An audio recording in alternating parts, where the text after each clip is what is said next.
पाहूया ते विस्तृत बातम्या. सांगली मिरज कुपवाड महानगरपालिकेच्या पंचवार्षिक निवडणूक 2025-26साठी आज अर्ज माघारीच्या शेवटच्या दिवशी 301 जणांनी माघार घेतली आहे. त्यानंतर 78 जागांसाठी 381 उमेदवार रिंगणात उतरले. यावेळी भाजपला बंडखोरी रोखण्यात काही प्रमाणात यश आलंय. मुख्यमंत्र्यांच्या फोननंतर शिवप्रतिष्ठानची माघार झाली. मिरजेत काँग्रेसच्या 2 माजी नगरसेवकांनीही माघार घेतली. मिरज शहरात राजकीय हालचालींना वेग आला. विविध पक्षांनी अपक्ष तसेच नाराज उमेदवारांची मनधरणी करत अर्ज माघारीसाठी जोरदार प्रयत्न केले. शहरात आज काही प्रभागात अर्ज माघार घेण्यासाठी तसेच मोठ्या घडामोडी घडून आल्यात. या पार्श्वभूमीवर अनेक ठिकाणी प्रतिष्ठित उमेदवार असलेल्यांनी धक्कादायक अर्ज माघारी घेतल्यामुळे प्रभागातील राजकीय समीकरणे बदलताना दिसून आली.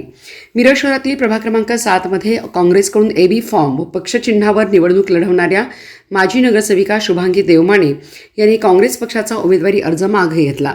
मात्र जनस्वराज्य पक्षाचा उमेदवारी अर्ज ठेवलाय. तर माजी नगरसेविका गायत्री कल्लोळी यांनी सुद्धा काँग्रेस पक्षाचा उमेदवारी अर्ज माघारी घेतल्यामुळे या ठिकाणी काँग्रेसचे पॅनल डळमळीत झाले.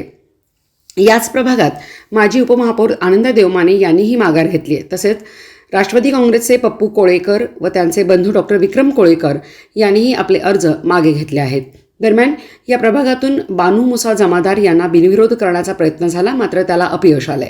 त्यांचे चिरंजीव फारुख जमादार यांनी मोठे डावपेच व यंत्रणा राबवत अपक्ष, काँग्रेस व इतर पक्षातील उर्वरित उमेदवारांची भेट घेऊन त्यांना माघारीसाठी राजी करण्यात यश मिळवले होते. मात्र 2 अपक्ष उमेदवार त्यांच्या हाताला लागले नाहीत. त्यामुळे प्रभाग क्रमांक 7मधील राजकीय वातावरण पूर्णपणे बदलले. प्रभाग क्रमांक 3 व 4मधील हालचाली. प्रभाग क्रमांक 3मधून आम आदमी पक्षाकडून उमेदवारी दाखल केलेले डॉक्टर महेशकुमार कांबळे यांनी त्या प्रभागातून माघार घेऊन प्रभाग क्रमांक 4मधून निरंजन आवटी यांच्या विरोधात आपला अर्ज कायम ठेवलाय. मिरजेतील भाजपचे ज्येष्ठ नेते सुरेश बापू आवटी यांनी प्रभाग क्रमांक 3 व 4मध्ये भाजप विरोधी व अपक्ष उमेदवारांशी संपर्क साधून माघारीसाठी प्रयत्न केले. त्यामध्ये त्यांना लक्षणीय यश आल्याचे दिसून आले. माजी उपमहापौर डॉक्टर राजेंद्र मेथे व त्यांची पत्नी पद्मा राजेंद्र मेथे यांनी प्रभाग क्रमांक 4मधून आपले अर्ज माघार घेऊन भाजप पॅनलला जाहीर पाठिंबा दिला आहे.